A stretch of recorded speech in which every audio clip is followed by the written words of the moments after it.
Bonjour à tous et bienvenue dans ce dernier épisode de Et si on était honnête. Je suis un peu émue de faire ce dernier épisode avec vous et en même temps très fière de cette année qu'on a passée ensemble, que j'ai passée face à ce micro. Je ne sais pas si vous l'avez vu, mais j'ai énormément évolué au fil des mois. Je ne sais pas si ça s'est ressenti sur le micro, en tout cas dans ma vie, ça s'est énormément ressenti. C'est un peu un dernier épisode bilan sur ma vie. Je sais même pas par où commencer et je vous avoue, j'ai rien préparé. Je voulais que ce soit le plus spontané possible pour que vous ayez vraiment mes pensées à l'état brut telles qu'elles me viennent, parfois imparfaites, sûrement. Je pense que pour que vous compreniez à quel point j'ai évolué, il faudrait revenir à qui j'étais l'été où j'ai lancé ce podcast. Il faut savoir que j'ai fini mon année, ma licence plutôt, en juin, en juin 2023. Et j'ai eu une période de fatigue extrême où je dormais toute la journée. Je pouvais dormir la nuit de 20h à 11h et dormir encore toute la journée, faire des siestes. J'étais tout le temps fatiguée. Ça a été une période compliquée pour moi parce que je suis quelqu'un qui fait tout le temps plein de choses. Tout le temps. Toute personne qui me connaît un minimum sait que je suis quelqu'un tout le temps dans l'action. Ma vie, elle va à 300 à l'heure, je change tout le temps, je fais toujours plein de trucs, j'essaye plein de trucs. Et là, mon corps m'a dit stop. Mon corps m'a dit stop, ma tête m'a dit stop et on m'a forcé, la vie m'a forcé à me poser. Je pense que si j'avais continué à m'acharner, j'aurais pu tomber dans une dépression. Ça n'a pas été le cas, mais c'était une grosse fatigue émotionnelle et physique. J'avais jamais ressenti ça. Et même si je voulais essayer de faire quelque chose, je ne pouvais pas. Lire, ça me fatiguait. Regarder une série, ça me fatiguait. Je faisais juste rien. Vraiment, je faisais rien et je dormais. Après ça, j'ai eu une période de remise en question parce que la vie m'a forcé à m'arrêter. Moi-même, j'ai voulu m'arrêter parce que je ressentais au fond de moi et je ne saurais jamais expliquer cette petite voix que j'ai eue, mais enfin, j'entendais cette voix qui me disait, pose-toi, réfléchis un peu sur ta vie, fais le bilan. Et donc, s'en est suivi forcément beaucoup de remises en question. Au mois de juillet, j'étais encore dans une relation. Je n'ai jamais vraiment parlé autour de ce micro. Peut-être qu'un jour j'en parlerai, mais j'étais dans une relation et au mois de juillet, en fait, je trouvais que cette relation, elle me correspondait plus, qu'elle correspondait plus à la personne que je voulais être. En fait, je renouais peu à peu à cette Maëlys que j'ai toujours voulu devenir. Et je me disais, mais en fait, cette relation, elle ne correspondrait pas à cette Maëlys que je souhaite devenir. Je suis une fille, je rêve de voyage, je rêve d'aventure, je rêve d'entreprendre, je rêve de persévérance. J'aime plein de choses et j'attends beaucoup de choses de relations amoureuses, mais ça m'allait plus. En tout cas, il n'y a pas eu de choses qu'on fait spécialement que ça n'allait plus. C'est juste moi. Je pense vraiment que c'était moi. J'avais besoin d'autre chose. J'avais besoin de me retrouver seule, surtout. Plus que d'autres choses, j'avais besoin de me retrouver seule et de savoir qui j'étais, qui je suis. J'avais vraiment ce besoin-là. Sauf que j'ai pas toujours fait les bonnes choses. Au mois de juillet, j'ai pas fait les choses dans l'ordre. J'ai pas bien fait les choses. Et, euh, et je me suis un peu perdue dans le sens où j'osais pas affirmer ce que je voulais vraiment. Et donc, il y avait beaucoup de non-dits par-ci, par-là, beaucoup de choses parfois qu'on comprenait pas. J'avais du mal à affirmer ce que je voulais, j'avais du mal à être honnête vis-à-vis de moi-même, vis-à-vis des autres, etc. C'était un peu une période de flou. Vraiment, je vois mon été comme une période de flou pour moi. Et, euh, et puis, j'ai renoué avec cette envie de faire un podcast un jour dans une discussion banale. Vous savez, des fois, il y a des événements qui changent votre vie, mais ils sont si insignifiants sur le moment quand vous les vivez, puis finalement, c'est les grands bouleversements de votre vie. Là, c'était au détour d'une rue, je me rappelle de l'endroit, je me rappelle avec qui je parlais, je me rappelle du ton. Et voilà, et on m'a dit, ouais, bah moi, je vais faire un podcast. Et j'ai dit, ah, mais moi, il y a une époque, je voulais faire ça. Je me souviens, je me suis vraiment dit ça, et après, bon, voilà, je passe les détails parce que je vais pas non plus vous raconter toute l'histoire, mais se passe la soirée, se passe les jours d'après, les semaines d'après. Et puis je me dis, en fait, je pars en vacances 2 semaines. Et moi, la montagne, c'est vraiment un moment extrêmement ressourçant pour moi. Et quand je pars à la montagne, je réfléchis. Je cogite énormément sur ma vie, sur ce que j'ai fait, etc. Et puis je me dis, mais le podcast, en fait, t'aimerais peut-être ça. Pourquoi tu l'as jamais fait? T'as toujours voulu, tu l'as jamais fait. Le nombre de projets que j'ai toujours voulu faire et que j'ai pas fait. Après, je suis une fille, pour le coup, qui veut faire toujours plein de choses, mais c'est difficile de prioriser. Et donc, en rentrant, j'ai lancé le podcast.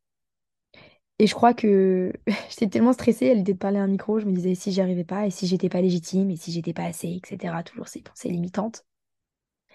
Puis j'ai osé. J'ai acheté un micro et j'ai commencé. Et je crois que le premier épisode que j'ai fait, je crois que c'était avec 2 amis à moi, il me semble. Et j'étais super stressée, je savais pas quelle accroche faire, etc. Mais je pense que dès la première minute, j'ai su que j'aimais ça. Et après, bah, ça s'est confirmé au fil des podcasts qu'on a fait au fur et à mesure, au fil des invités. J'adore poser des questions, j'adore essayer de creuser là où les gens vont pas creuser. J'adore mettre en lumière ce que les gens voient pas chez eux-mêmes. J'adore j'adore ça. Et, euh, et là, ça a été une révélation, et une révélation qui va changer beaucoup mon année. Je me suis toujours pensée pas créative. Je sais que j'adore écrire, je sais que j'adore lire, je sais que j'adore l'art, mais j'ai toujours pensé que, bah, juste à part manier les mots, c'est tout ce que je savais faire. Et en fait, le podcast, ça m'a apporté ce côté créatif, parce que derrière le podcast, il y a créer des contenus. Créer des contenus, c'est réfléchir là-dessus, penser à des choses, penser à des concepts, penser à des idées que les gens pensent pas. Le design, l'esthétisme, tout ça, j'adore. En fait, j'adore la créativité, j'adore cette part de moi que ça révèle. J'adore parce que j'ai l'impression que c'est mon âme qui se transperce à travers les trucs. C'est une part de moi, finalement. Chaque contenu est une part de soi, est une part de moi. Chaque podcast, dedans, il y a une part de mon identité, de ce que je pense, la manière dont c'est tourné, les invités que je fais venir. C'est des gens qui cherchent, qui me construisent aussi quelque part par leur enseignement, par leurs paroles, ou parfois il y en a, ils partagent, enfin, je partage ma vie avec eux, dans le sens c'est mes amis, c'est ma famille, donc ils contribuent à mon identité. Ces aspects-là, je me suis dit, waouh, ok, ça j'adore. Puis à côté, bah, je continuais mon master de droit. J'avais attendu ce master-là comme le Messie, hein. J'avais passé toute la sélection, j'ai passé le plus dur. En fait, je me suis prouvé à moi-même que j'étais capable de réussir.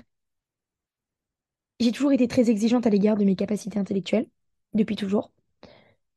J'ai une grande rigueur à mon égard là-dessus, sur mon raisonnement, et je pense que j'avais besoin de me prouver que j'étais capable. J'ai réussi ma licence sans redoubler, en ayant un contrat étudiant à côté. J'ai réussi. Je pense que j'avais besoin de le savoir. J'avais besoin de montrer à tous ces profs qui avaient toujours dit oui, Malice n'arrivera à rien, ou Malice n'est pas ceci ou n'est pas cela, bah, qu'ils avaient tort, que j'étais capable. Donc en master, entre guillemets, voilà, c'est bon, j'avais prouvé ce que j'avais à prouver. Et je pense que c'est peut-être pour ça aussi que bah, j'ai moins eu cet engouement parce que bah, j'avais plus rien à prouver, quoi. Là, c'est bon. J'ai quand même persévéré et d'ailleurs, j'ai eu mon année. Mais ce que les gens savent pas, c'est que bah, le dernier semestre, ça a été très compliqué. J'allais plus en cours. J'allais plus en cours parce que déjà, j'avais eu des petits problèmes à droite et à gauche, donc il fallait que je gère tout ça.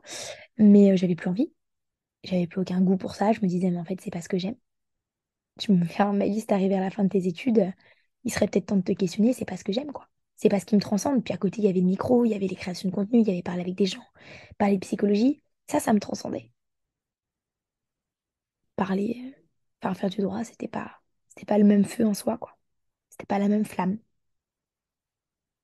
Le podcast, ça m'a fait reconnecter à cette partie un peu entrepreneuriale que j'ai toujours eue, qui s'est révélée à des petits moments, mais que j'ai jamais vraiment affirmé, parce que ça fait peur. Et ça, j'ai reconnecté avec ça. Je suis allée à des événements, j'ai rencontré des gens, j'ai parlé avec des gens. Et, et cette partie-là de moi, je suis hyper contente de l'avoir retrouvée. En parallèle de ça, pendant mon année, j'ai suivi une thérapie pendant un an qui m'a aussi énormément aidée à comprendre que je courais toujours après plein de choses. Je courais après la perfection, j'étais super exigeante vis-à-vis de moi-même et que je me posais jamais. Et j'ai déconstruit plein de choses, plein de fausses croyances sur moi, plein de... En fait, j'ai déconstruit plein de choses et je me suis reconnectée à ce que j'étais vraiment, à ce que je voulais vraiment. Aujourd'hui, je sais qui je suis. Aujourd'hui, je m'aime suffisamment pour le dire à ce micro. Aujourd'hui, j'ai beaucoup plus d'estime et de confiance en moi. Je suis capable d'affirmer un peu plus mes choix, de poser mes limites. Je guéris mes blessures, je guéris mes conditionnements, je guéris tellement de choses aussi. Il y a eu une période très fatigante pour moi de novembre à février où j'ai diffusé un peu moins de podcasts, mais parce que il y avait beaucoup de bouleversements dans ma tête, beaucoup de changements. Et je pense que mon corps et mon esprit avaient besoin de digérer ça. C'était un peu, j'avais l'impression qu'il y avait plein de choses qui mouraient en moi et que ça allait faire naître d'autres choses. Ou que j'allais me reconnecter finalement à ce que j'étais vraiment. Je peux même pas expliquer à quel point j'ai changé, tellement j'ai changé. Et peut-être que ça se voit pas d'un coup d'œil extérieur. Je pense qu'il faut vraiment parler avec moi sur des sujets profonds et savoir vraiment qui j'étais avant pour comprendre à quel point j'ai changé. J'ai changé sur ma vision de l'amour, par exemple. J'ai toujours cru à un seul âme sœur. J'étais très idéaliste de l'amour et très exigeante aussi. Beaucoup de choses là-dessus. Et il y avait beaucoup de blessures aussi liées à l'amour qui faisaient que mes relations n'étaient pas forcément saines, que je n'étais pas forcément saine. Et aujourd'hui, je crois qu'on a plusieurs âmes sœurs à des moments différents de nos vies. Aujourd'hui, je sais ce que je veux. Souvent, on me dit, alors Malice, qu'est-ce que tu veux? Donc, je vais vous le dire à ce micro parce que c'est des questions qui reviennent souvent. Je veux, euh, je veux quelqu'un qui me respecte avant tout. Je veux quelqu'un qui m'aime pour ce que je suis vraiment. Je crois que c'est une des clés. Je veux vraiment quelqu'un qui m'aime pour ce que je suis vraiment. Je veux quelqu'un qui aime voyager comme moi, comme je l'entends le voyage. Moi, je l'entends le voyage comme partir dans un sac à dos, aller explorer le monde, partir dans des villages, marcher, gravir des montagnes, gravir des sommets. Je veux un mec avec qui je peux partir à l'aventure, mais un mec en même temps avec qui je peux rigoler, qui va me pousser, qui va me surpasser, qui est ambitieux. En fait, je veux beaucoup de choses. Et les gens souvent me disent, ouais, t'es exigeante aujourd'hui. En fait, je pense que je suis pas exigeante. Je pense que je demande ce que moi je sais que je suis capable d'apporter. Je demande ce que j'ai envie pour moi. Est-ce que je sais ce que je vaux? Et je me dis, bah, pourquoi je me contenterais de moi? Pourquoi je ferais moins parce que je pense ne pas mériter plus? Non, c'est pas le cas. Et je suis prête d'attendre longtemps. Pareil, j'étais quelqu'un qui avait peur de la solitude. À un point. J'enchaînais les relations, j'avais tellement peur. Et je me souviens avoir eu une discussion une fois avec des amis à moi. Je leur ai dit, ouais, mais si je quitte bah, ce fameux copain que j'ai quitté cet été, si je le quitte après que je suis seule et que je retrouve personne, je me souviens avoir dit ça à un ami, il dit, mais si je me retrouve seule après? Et si je retrouve jamais quelqu'un? Et je me souviens, il m'avait dit, mais déjà, tu retrouveras quelqu'un, mais ensuite, c'est pas grave parce que tu te trouveras toi. Et aujourd'hui, je le remercie, je les remercie de m'avoir poussé aussi à un moment donné, mais l'une des choses de mon année, c'est que j'ai appris à vraiment aimer ma solitude.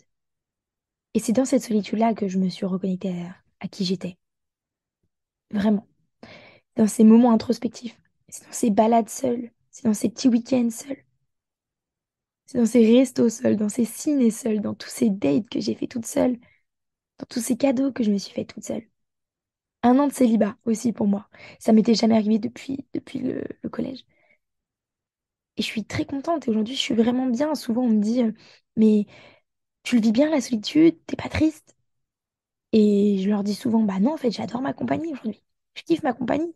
Et demain, pour qu'un garçon rentre dans ma vie, je sais qu'il faudra qu'il me prouve beaucoup, qu'il me prouve énormément et qui vraiment me corresponde parce que ça veut dire que j'aménage mon emploi du temps pour lui, que je lui réserve du temps et de l'énergie. Et là, aujourd'hui, bah, toute cette énergie-là, je la consacre 100% pour moi, donc la donner à quelqu'un d'autre, il faut vraiment que celui-ci en vale la peine. Mais j'adore ça. Bien sûr qu'il y a des moments où je suis un peu triste parce que bah, j'ai besoin d'affection comme tout le monde. Il y a des moments voilà, où tu as envie de te confier, où tu vas pas très bien. C'est cool d'avoir quelqu'un qui racontait ta journée.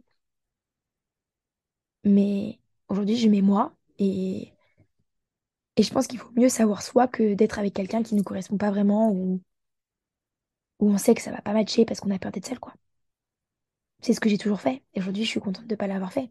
La vie, elle a mis des obstacles sur ma route, hein. La vie, elle a mis des garçons, elle a mis des rencontres, comme si c'était des petits tests, un peu en mode est-ce qu'elle va craquer, est-ce qu'elle va retourner vers ses travers.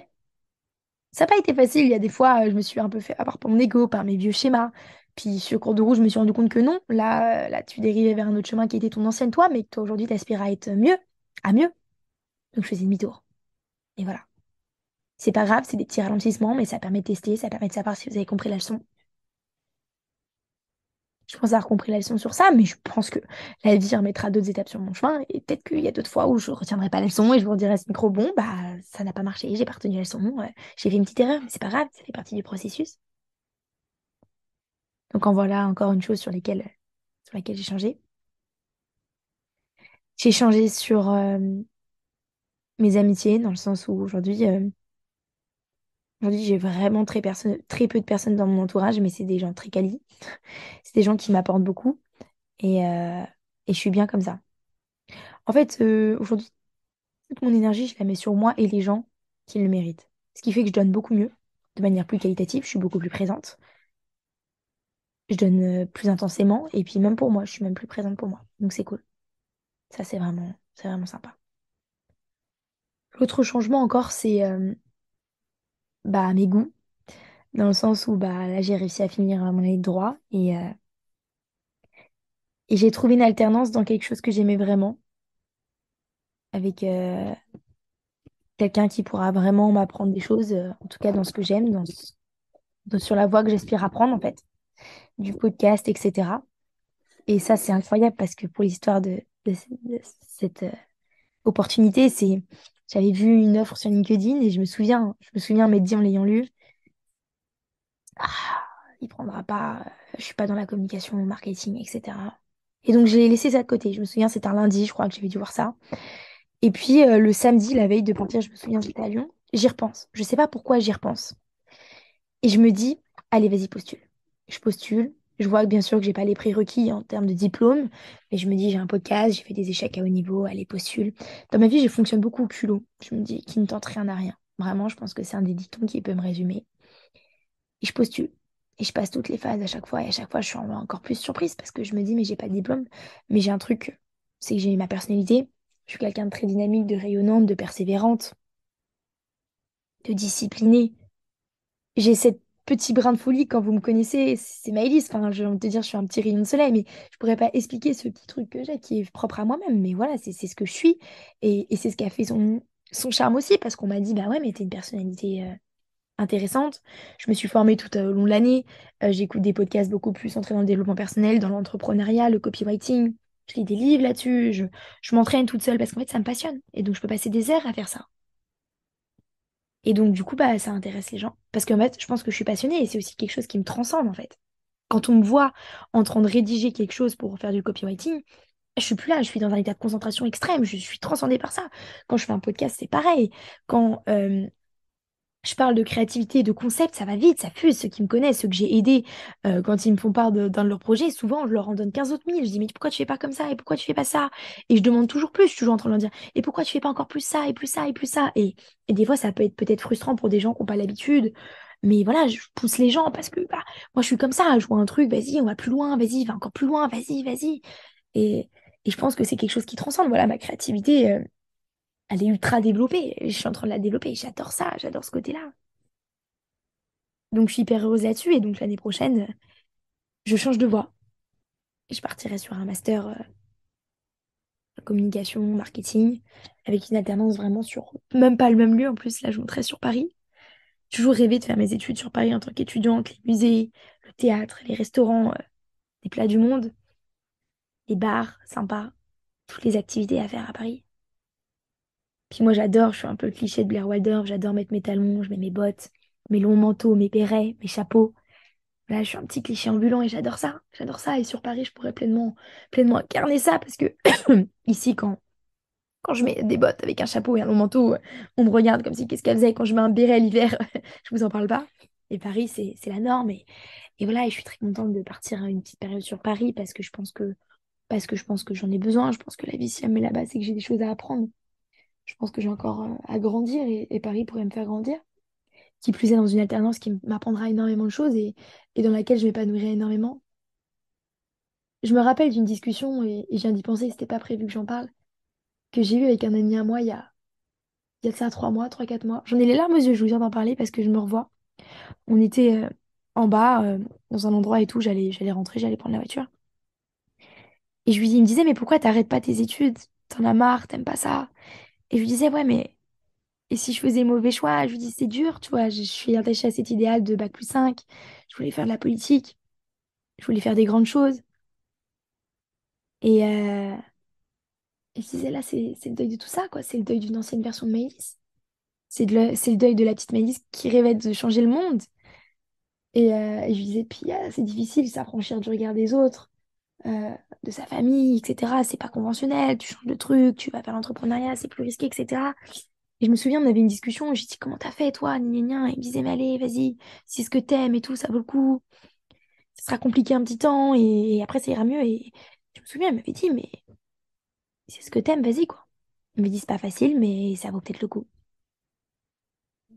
Et en fait, vous voyez, jour aujourd'hui, j'en suis là parce que j'ai eu l'accumulation de plein de petites discussions comme ça qui m'ont fait écho, de plein de petites de prises de conscience dans l'année qui m'ont fait écho. Et je le remercie parce que bah il a laissé germer des graines. Et ouais, aujourd'hui, je suis émue parce qu'à ce micro-là, bah, j'ose affirmer que la change de voie vers un truc qui me correspond plus, que je prends le risque bah, de déplaire, de pas forcément suivre l'autre la convention, de faire peur, mais je suis ma propre voix, ce que j'aime, ce qui m'anime au fond. Et c'est un grand bouleversement, un grand changement. Puis l'électrochoc, ça a été en juin quand j'ai eu une proposition dans une alternance, dans quelque chose qui correspondait plus à mes études, et que je me suis rendu compte que ça me plaisait pas. Je me suis rendu compte que les gens en face de moi n'étaient pas le portrait de ce que j'étais. Voilà, moi quand on me voit, je suis très folklorique, dynamique, etc. Et en face de moi, c'était plus des gens très rigides, Moi, j'ai une rigueur dans mon travail, mais il y a quelque chose de créatif, vous voyez, un peu un esprit libre, un peu, voilà, ça fuse, ça va très vite. Et là, c'était très carré, très dans les cases, très... Ça m'allait pas, et donc tout ça m'a fait que bah, j'ai osé prendre cette autre direction. J'ai osé, vraiment, j'y suis allée au culot sur plein de choses, et voilà, et c'est une nouvelle étape qui débute pour moi à partir de septembre. Une nouvelle version de moi. C'est effrayant. C'est effrayant parce que je suis hyper fière de la personne que je deviens. Vraiment, je suis hyper fière de la femme que je suis. De la femme que je suis qui a guéri de nombreuses de ses blessures et qui en a encore beaucoup, qui travaille sur elle continuellement, tous les jours, qui prend le temps, qui affirme beaucoup plus les choses, qui dit beaucoup plus les choses. Aujourd'hui, si on me pose une question, je te répondrai honnêtement. L'été dernier, il y a des choses que j'ai pas dites au moment où j'aurais dû les dire, il y a des choses que j'ai pas dites à certaines personnes, il y a des situations, voilà. Et il y a encore quelques années, c'était pareil. Et aujourd'hui, ça aurait plus été la même chose. Et je suis hyper fière de ça. Parce qu'en fait, aujourd'hui, je pars du principe, bah, je te dis les choses, si ça te déplaît, bah, si t'es pas à l'aise avec une version de moi, bah, tant pis, je t'en prie, prends la porte, parce que moi, je suis à l'aise avec toutes les versions de moi et je n'essaierai plus d'être quelqu'un que je ne suis pas. J'ai passé ma vie à essayer d'être quelqu'un que je n'étais pas pour plaire aux gens, pour plaire aux autres. Et en fait, bah, j'adore la version que je suis. Ouais, j'ai plein de défauts, mais c'est ce que je suis. Ouais, je suis impulsive. Ouais, c'est vrai. Mais je suis impulsive dans les mauvais sens comme dans les bons sens. Je suis impulsive d'amour, de bonheur, de joie, de... Ça se lit sur mon visage. Il y a 1 milliard de nuances qui passent sur mon visage, d'émotions qui passent sur mon visage à la minute. On dit souvent, ouais, mais on voit grave sur ton visage, t'es hyper expressif. Ouais. Mais il y a un ami qui m'a dit ça il y a de ça quelques temps, mais il m'avait dit en soirée, il m'avait dit, le problème avec toi, c'est qu'il y a 15 000 émotions qui passent sur ton visage, c'est difficile, du coup, de vraiment te cerner. J'ai ce côté très où je peux m'énerver facilement, j'ai un petit côté susceptible, etc. Mais j'adore ça. Ouais, c'est des défauts, mais j'adore. Voilà. Parce que c'est ce que je suis. Je dirais pas Maëlys en toutes ses parts d'ombre. Et aujourd'hui, bah, je veux plus les cacher. C'est ce que je suis. Voilà. Donc ouais, je suis hyper heureuse de ça, mais ça me terrifie parce que je sais pas ce que l'avenir me réserve. Je sais pas si c'est le bon choix. Ça se trouve, dans 1 an, je reviendrai en pleurs à ce micro en me disant que j'ai fait le mauvais choix. En tout cas, aujourd'hui, je suis le choix du cœur. Je sais pas c'est quelle voie parce que bah c'est tous mes projets d'avenir qui changent en fait. C'est toute une vision, tout un idéal qui change, toutes mes croyances. Donc ouais, c'est perturbant. Excitant mais perturbant. Je sais pas où je vais. Mais j'y vais. Parce que je crois que c'est là où je dois aller. Je crois vraiment que c'est là où je dois aller. En tout cas, il y a quelque chose à apprendre là-bas. Et je vais apprendre les choses que je dois apprendre. Je vais... En fait, là, je prends le risque de vivre la vie que j'ai envie de vivre. En tout cas, je prends le risque de me former pour la vie que j'ai envie de vivre. Après, est-ce que je serai assez persévérante, etc. Ça, c'est l'avenir, il nous le dira. Mais je pense que oui. Ça a été une grande aventure cette année. Une véritable grande aventure pleine de bouleversements et très fatigante. Très, très fatigante. Je remercie toutes les personnes qui m'ont accompagnée sur le chemin de ma année parce que en fait, chaque personne m'a aidé à comprendre des choses. Ma mère, ma mère qui a entendu mes états d'âme matin, midi et soir, qui a entendu mes changements de direction de vie tout le temps et, et qui m'a toujours soutenue et sans me soutenir, je veux dire, qui m'a pas découragée, qui m'a dit de suivre ce que je voulais et je pense qu'elle m'a vu évoluer au fil du temps et je pense qu'aujourd'hui, elle est quand même, même si ça la terrifie, parce que bah, c'est normal, c'est une maman et elle sait pas où je vais, etc. Mais je pense qu'aujourd'hui, au fond, elle est heureuse pour moi parce qu'elle me voit pleinement épanouie dans quelque chose que j'aime. Et je pense que même si ça la fait peur parce que bah, c'est moins sécurisant, bah, elle est heureuse pour moi. Ma mère est un grand pilier dans ma vie et un grand soutien. Et, euh, et voilà, je sais qu'elle contribue à me faire devenir la femme que je deviens. Elle a contribué déjà dans le passé, elle contribuera plus tard. Et si un jour elle disparaît, sachez qu'il n'y aurait pas eu de Maëlys sans ma mère. Et, euh, et je pense que voilà, il y a une part de moi qui veut oser aussi vivre sa vie. Je ressemble énormément à ma mère, vraiment, c'est mon portrait caché. Je suis capable de lire en elle avant qu'elle, comme elle lit en moi. Et c'est vraiment un lien unique qu'on a là-dessus. Sans qu'on dise un mot, je sais ce qu'elle va me dire. Mais voilà, je pense qu'il y a une part de moi qui ose vivre une vie qui m'anime pleinement. Chose que ma mère n'a pas forcément toujours faite quand elle était jeune et c'est un peu bah, ma revanche aussi pour elle dans le sens j'ose vivre ma vie et je pense que elle admire ça et elle est très heureuse pour moi que j'ose le faire jusqu'au bout et je pense qu'elle me le souhaite. de continuer là-dessus. Il y a aussi bah, forcément ma famille qui a un soutien là, mon frère, ma soeur, mon père. Mon père a une échelle différente, mais voilà, de toute façon, chaque personne a son rôle unique dans ma vie. Mon frère qui a été mon premier donateur TikTok, même s'il ne me croyait pas pour moi au début, en moi au début, il me l'a dit, il m'a dit ouais, parce que tu as commencé toujours beaucoup de projets, le dropshipping par exemple, quand j'en ai fait, il m'a dit t'as arrêté, le nombre de choses que t'as dit que t'allais faire que t'as pas fait, start-up et tout, etc. Je parle tout le temps d'idées de projets et tout, avec mon frère. Mon frère, c'est vraiment le côté business et qui en parle là-dessus. Et il m'a dit, je pensais pas que t'allais tenir 1 an. Et finalement, bah, tu tiens et ça commence à payer. Et il était super fier pour moi. Mais il m'a dit, mais en fait, c'est ce que t'aimes, tu vois. Bon, bien sûr qu'il est terrifié aussi parce qu'il se dit, bon, ouais, mais du coup, mais je sais qu'aujourd'hui, il est super fier et voilà. Puis il y a ma sœur aussi, première likeuse de TikTok. Mais ma sœur qui croit en moi, même quand moi, j'y crois pas. Même quand je doute et n'a jamais cessé de croire en moi, vraiment. Et qui me le montre. Chacun a contribué dans ma famille à m'aider à sa manière et voilà, c'est un soutien très, très important et je suis très contente de l'avoir eu. D'entrepreneurs ou beaucoup de personnes comme ça n'ont pas forcément le soutien que j'ai eu de mes parents, euh, enfin de ma famille, plutôt de manière générale et j'en suis très heureuse. Après, sinon, dans mes amis, je vais pas m'attarder dessus, mais il y a trois personnes qui m'ont vraiment aidée à leur manière. Il y a Paul-Émile, je dis les noms parce que j'ai envie que leur identité soit révélée dans le sens, même si vous saurez jamais exactement qui ils sont, mais pour la plupart, je veux dire, c'est des gens qui ont contribué à faire ce que je suis. Et je trouve ça bien de leur redonner honneur en les citant pleinement et non sous le terme de un ami ou une amie. Mais il y a Paul-Émile qui est mon manager, qui parle de mes podcasts quand on va au resto, au serveur, qui parle tout le temps à tout le monde de ça et qui, voilà, croit au projet, même si lui aussi, il m'a entendu plein de fois parler de dropshipping et être super lourde quand on partait en vacances à parler tout le temps de business, investissement, etc. Parce qu'il y a ce côté-là que pas tout le monde ne voit, parce que je suis pas comme ça non plus avec tout le monde, mais avec lui, ça, c'est quelque chose qui se révèle énormément chez moi. Et voilà, il m'a entendu un milliard de fois parler de ça. Il m'a vu aussi évoluer sur mes relations, ma vision sur les relations amoureuses, etc. Voilà, il a l'habitude, il m'a vu dans mes pires états d'âme, etc.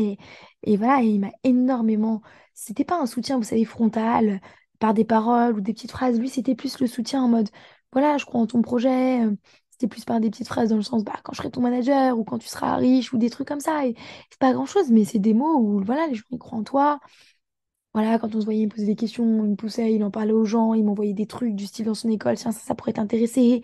Pareil, des vidéos. Et juste ça, bah, c'est une preuve de soutien. Et voilà, moi, je suis pas très exigeante sur plein de choses. Et ça, pour moi, ça, c'est des plus belles preuves d'amour en termes d'amitié, là, par rapport à ça. Voilà, c'est des petits détails comme ça qui font la différence. Et je remercie énormément ça parce que bah, quand tu as des coups de blues, bah, c'est un soutien. Tu te dis, il y a des gens qui croient en toi, qui croient en ton projet. Et des fois, ça fait du bien parce que des fois, toi, tu as du mal à y croire. Donc, merci à toi, Paul-Émile, qui écoutera ce podcast. Ensuite, bah, merci à Antoine, que vous avez déjà vu sur certains épisodes. Voilà, Antoine, il m'a aidé à sa manière depuis, depuis l'été dernier.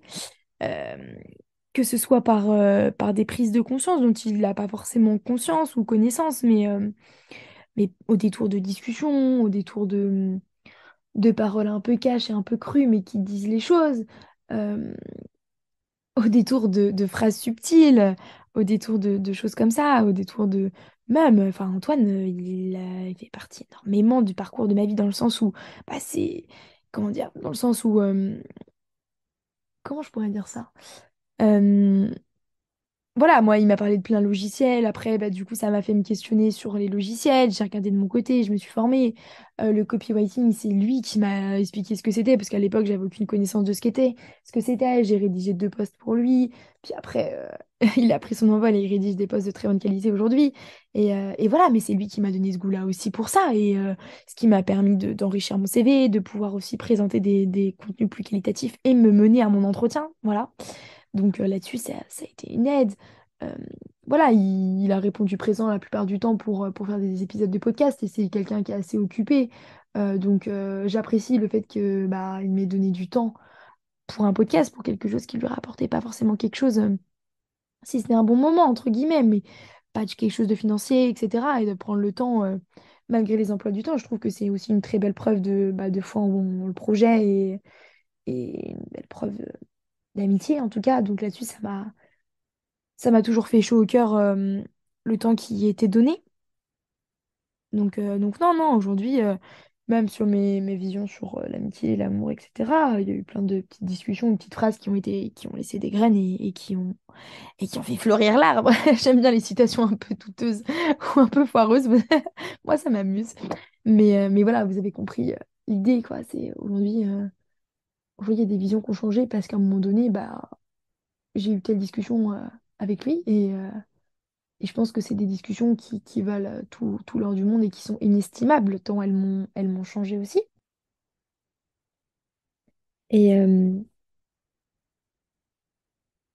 je pense que pour Antoine, s'il y a quelque chose sur lequel je devrais terminer, parce que là j'ai parlé aussi de l'aspect professionnel, etc., des prises de conscience qu'il a fait chez moi, et peut-être que pour beaucoup c'est infime, mais je sais qu'elles ont été nombreuses, et je sais l'impact qu'elles ont eu. Ce qui est assez perturbant avec Antoine, c'est qu'Antoine, des fois, à travers Antoine, je me vois parfois. Il y a des similitudes dans la manière de penser, euh, dans certaines réflexions. Et donc, des fois, ça peut être assez déconcertant dans le sens où des fois, ça fait écho à mon chemin de vie, à ce que je suis, etc. Donc ça a de l'influence, forcément. Ça a impacté certaines de mes manières d'agir. Et je finirai là-dessus, mais ça me fait toujours rire et je lui ai déjà dit. Chaque fois que je vois Antoine, il y a des moments où il y a des prises de conscience, donc heureusement que je le vois pas non plus régulièrement. Sinon, je ne sais pas qui je deviendrais. Mais voilà, donc pour tout ça, je pense que je pourrais dire merci. Merci à toi, Antoine, s'il écoute cet épisode de podcast. Et pour finir, je voulais finir sur Quentin qui, je sais ce qu'il va se dire, yes, le meilleur pour la fin, hein. Ça me fait sourire. Mais voilà, Quentin, que dire aussi, c'est comme Antoine, c'est un soutien qui est différent, mais qui est tout aussi important. En fait, chacun a apporté quelque chose différemment, mais tout aussi forte. Quentin, il m'a écouté me plaindre, il m'a écouté pleurer, il m'a écouté dire que je regrettais, il m'a écouté dire que j'étais nulle, il m'a écouté être heureuse, il m'a écouté douter et il m'a écouté changer d'avis 15 fois. Voilà, Quentin, il a été une épaule, une oreille attentive, mais aussi un coup de pied dans le derrière, dans le sens de, écoute ma grande, à un moment donné, affirme tes choix. Il a été quelque chose sur mon parcours de développement personnel. Voilà, il a mis en lumière certains points. Il m'a permis de travailler sur certains points que mon ego m'empêchait de voir. Il m'a permis de faire certaines actions que je m'empêchais de faire. Il m'a permis d'affirmer beaucoup plus une part de moi et d'aller plus loin, de toujours essayer. Et quand j'avais un doute, il me disait, allez, essaye. Voilà. Et voilà, Quentin, c'est un peu, comment dire? Vous savez, on dit souvent, ouais, vous savez, le coach et tout, derrière les grands joueurs, il est hyper important. Quentin, c'est pas mon coach parce que je le vois pas comme ça. Mais c'est un peu cette ombre, genre, qui me suit et qui m'aide énormément, quoi. Donc, je sais pas si ombre, c'est la bonne métaphore. Bon, vous m'excuserez, je fais ce podcast en live, donc les meilleures idées de métaphoriques ne viennent pas forcément là. Mais voilà, c'est un soutien énorme et ça me fait d'autant plus sourire parce que on n'était pas destiné à rester amis. Je veux dire, après le collège, on se parlait plus. Après, je suis sortie avec un de ses meilleurs amis en terminale. On s'est revus, mais voilà, on n'avait pas non plus de prédestination à rester amis comme on l'est aujourd'hui. Ça s'est terminé avec cette fameuse personne en question. On est restés potes et puis après, on s'est suivis. Il y a eu des moments où on se voyait moins, mais c'est les amitiés aussi. C'est pas forcément grave, mais aujourd'hui, voilà, c'est une amitié qui est hyper importante dans ma vie, qui est hyper porteuse et je l'espère mutuellement. Enfin, j'espère l'aider. Je sais pas si je l'aide à la hauteur de ce qu'il m'aide, mais en tout cas, voilà. C'est une amitié hyper porteuse et ça me fait sourire parce que, voilà, comme l'amitié avec Antoine, dans le sens où Antoine, j'aurais jamais pensé qu'un jour, en tout cas, il aurait eu un impact si significatif sur ma vie, quoi, sur cette année, en tout cas. Mais voilà, c'est ça aussi qui est beau. Donc merci à Quentin aussi. Et je voulais aussi remercier mon cousin. euh, qui a été là à chaque moment important. C'est assez drôle quand j'ai commencé le podcast, quand au mois d'août, j'étais perdue et j'avais besoin de conseils sur pas mal de situations plus sentimentales, c'est un bien grand mot, mais bon, voilà, sur différentes situations de ma vie, relationnelles, voilà. Ensuite, il a été là au mois de mars. Il est revenu exprès de voyage pour mon anniversaire. Et puis, il a été, qu'est-ce qu'il y a eu en mois de mars? Il y a eu quelques bouleversements, mais j'ai pas envie de les évoquer au micro. Et puis, il a été là quand j'ai eu des bonnes nouvelles pour septembre, quand j'ai eu plein de choses comme ça. Et quand j'ai commencé mes lives, j'ai eu mes premiers cadeaux live, mes premiers abonnements live, j'ai eu mes premières demandes de partenariat. Il était là. Je sais pas pourquoi il était là à chaque événement. Voilà, c'est assez drôle. Euh, et voilà, pareil, c'est une aide à son échelle, mais importante. Voilà, Alexis, c'est une oreille, vraiment aussi. C'est des paroles très rassurantes, c'est de la bienveillance, énormément de bienveillance. C'est une écoute attentive. C'est quelqu'un qui ne juge pas et qui te comprend. Et ça, c'est bénéfique, ça fait du bien, ça fait du baume au cœur. Et voilà, Alexis, c'est tous les aspects tu vois, relationnels, sur moi-même, mes doutes, etc. Et ça m'a énormément aidé aussi. Donc voilà, je tiens à te remercier aussi, Alexis, et je remercie chaque personne, du coup, de cet entourage-là, et même d'autres personnes que j'ai pas mentionnées. Voilà, il y a eu des gens sur mon parcours, soit des leçons ou des amitiés aussi, mais je trouvais ça important de mettre la lumière sur ceux que j'ai évoqués là, parce que c'est ceux qui ont contribué au plus grand bouleversement de mon année cette année. Je sais pas si ça sera les mêmes l'année prochaine. Euh, je sais pas où la vie me mènera dans un an, 2 ans, mais en tout cas, je préfère matérialiser sur ce micro-là pour bah voilà, parce que rendre à César ce qui appartient à César et graver dans le marbre à mon échelle des gens qui ont contribué à me faire ce que je suis. Voilà. Pareil, vous voyez, là, le fait d'être autant dans le remerciement, dans la gratitude, la gentillesse, la bienveillance, sans me montrer vulnérable, c'est quelque chose à l'époque dont j'avais peur, il y a un an. Et aujourd'hui, c'est plus le cas. Ou peut-être encore un peu, mais ça va. Aujourd'hui, j'ose le faire, à l'époque, je l'aurais jamais fait. Ou je l'aurais dit sous le ton de la rigolade. Il y a beaucoup de choses que je faisais passer sous le ton de la rigolade qu'aujourd'hui, j'ose plus faire passer sérieusement.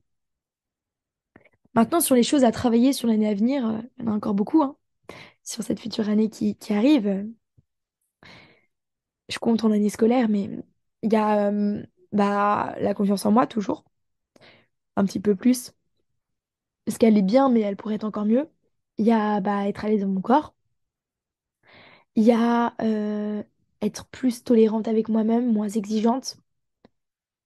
Plus dans le lâcher prise, je suis vraiment beaucoup dans le contrôle. Je veux contrôler, un peu dictatrice, etc. Et avoir raison. Et ça, c'est un côté de moi que j'essaie de travailler. Continuer à développer mes capacités relationnelles, de communication, mes compétences en psychologie, ça c'est vraiment des choses que j'ai envie, mes compétences en entrepreneuriat, vraiment plus me former, accélérer là-dessus. Je pense que cette année, j'avais besoin de me centrer sur moi-même pour retrouver l'amour de moi, qui j'étais, etc., chose que j'arrive à retrouver. Je pense que pour l'année à venir, j'ai besoin de me former en compétences. Maintenant que j'ai trouvé, voilà, devenir forte là-dedans et aller, oser vraiment pleinement l'affirmer.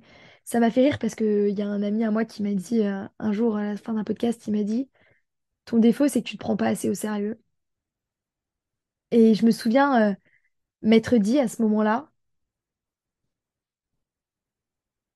comment il a réussi à savoir. Bah, je me souviens, je me suis dit, vraiment, je me suis dit, ouais, il a raison. Et c'était la première fois qu'on me le disait aussi ouvertement et de cette manière.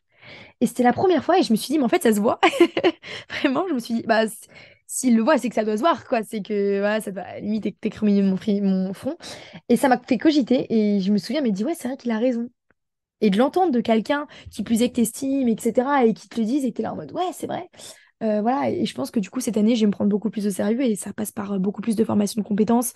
Là, aujourd'hui, j'ai plus vers l'affirmation de ce que je veux. Parce que pareil, il me disait, ouais, t'affirmes pas assez ce que tu veux quand tu. Voilà, t'affirmes pas à tout le monde. Et aujourd'hui, bah, c'est un truc sur lequel j'ai travaillé après qu'il me l'ait dit. Et j'ai commencé à le faire et j'arrive à le faire de mieux en mieux. Et je pense que je vais continuer à faire là-dessus, continuer à travailler sur l'affirmation de moi, etc. Là-dessus. Quelle autre chose je pourrais commencer à travailler? Être plus franche encore. Il y a des choses que j'ose encore pas dire. Et voilà. Pardonner, être moins rancunière. être moins d'en prendre les choses personnellement. Là, je vous dis plein de trucs et vous dites, waouh, elle a encore plein de choses à bosser, mais parce qu'on a tous des choses à bosser, c'est le travail d'une vie de bosser des choses. Et voilà, je pense que c'est toutes ces petites choses-là, c'est les choses qui me viennent en tout cas. Est-ce qu'il y a d'autres choses? Attendez. Je pense qu'on est quand même déjà pas mal. En tout cas, moi, c'est les plus gros trucs qui me viennent cette année. Après, souvent, la vie, elle est bien faite. Elle met des choses sur ton chemin qui te font travailler certaines choses. Donc, c'est elle qui décide le timing. Mais ouais, aussi travailler sur mon lâcher-prise. Être patiente. Ma patience, waouh. Ma patience, c'est très difficile. Donc, ouais, travailler là-dessus aussi. Je veux tout de suite. Et voilà, il y a des fois où je perds confiance et il faudrait que j'arrive à garder le cap là-dessus. Moi, c'est des gros points à travailler.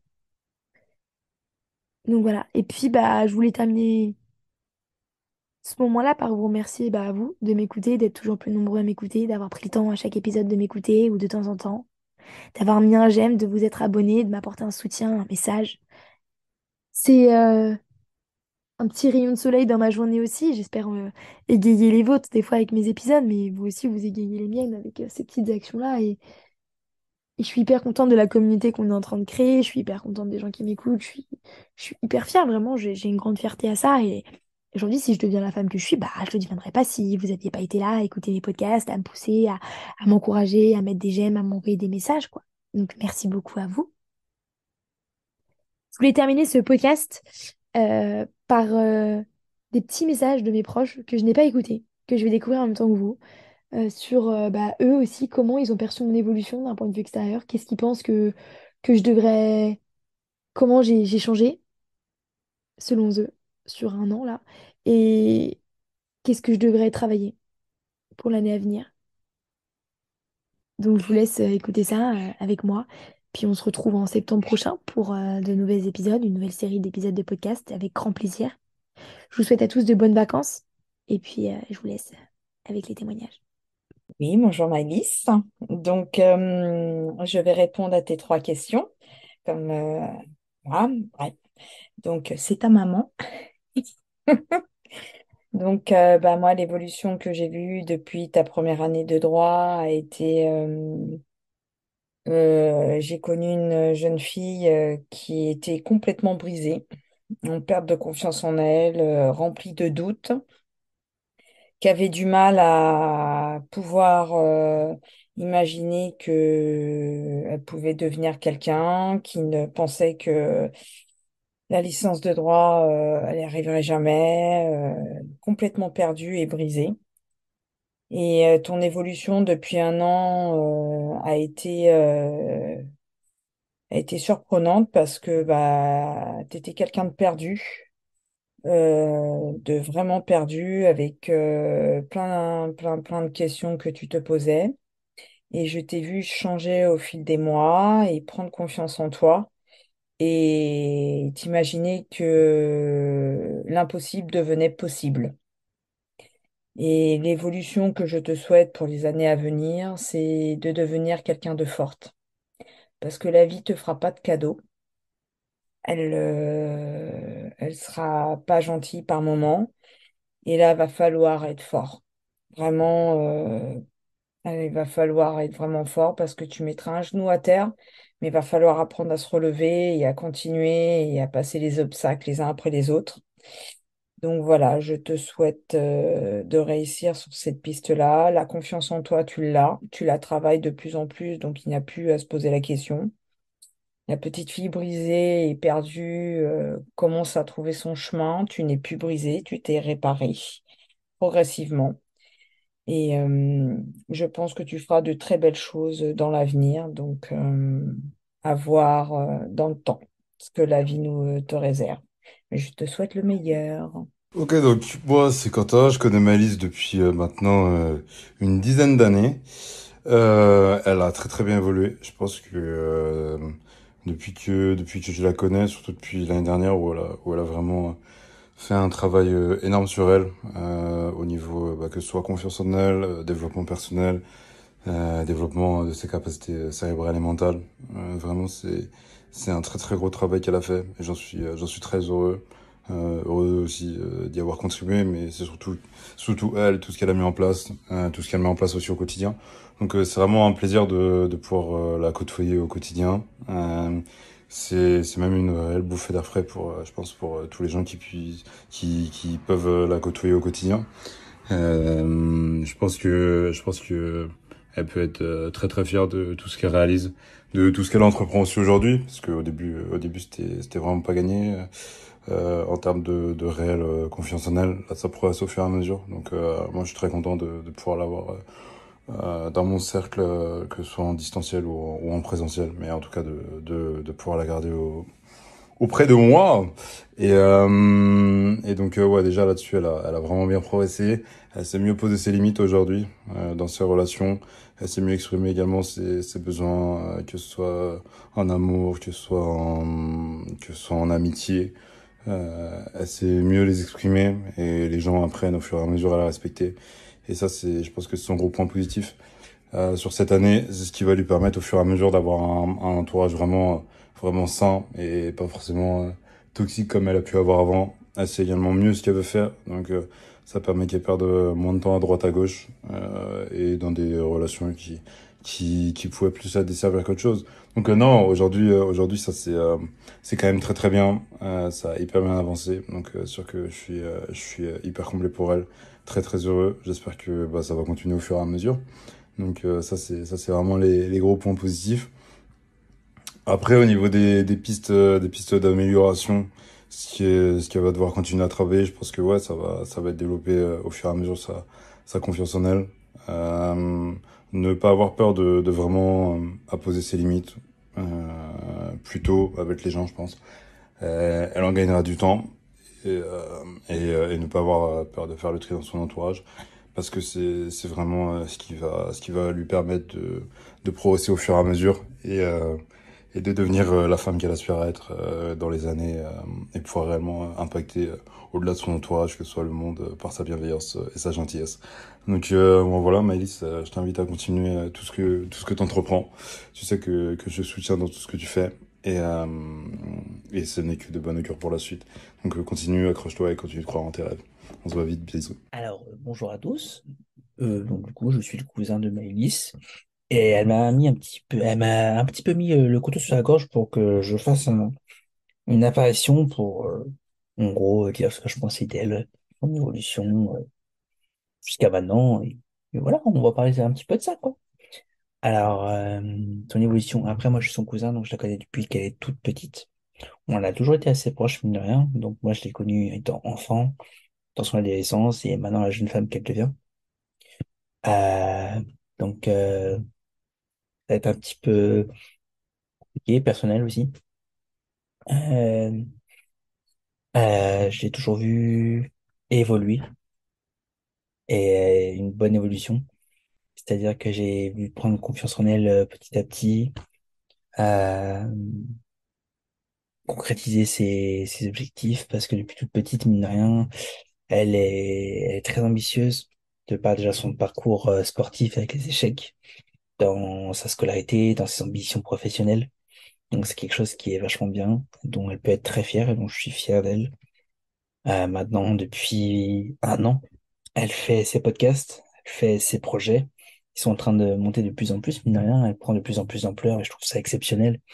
L'aide qu'elle apporte aux autres, c'est incroyable. L'impact qu'elle peut avoir sur les gens. Et je suis très fier d'elle, de ce qu'elle a fait, de ce qu'elle fait et de ce qu'elle fera dans le futur. Parce que elle a un potentiel énorme. Elle peut tout concrétiser, en fait, tout simplement. Et elle s'en donne les moyens. Et elle s'en est toujours donné les moyens. Donc, je suis très fier de ce que tu as pu accomplir alors jusqu'à maintenant. Fier de voir la femme que tu deviens parce que c'est comme si tu étais ma petite sœur maintenant. Donc, voilà. Maintenant, pour l'avenir, ce que je peux te souhaiter, c'est de concrétiser tous tes rêves, tous tes objectifs. Je sais que tu es un peu comme moi. On parle beaucoup de voyages, on veut beaucoup voyager.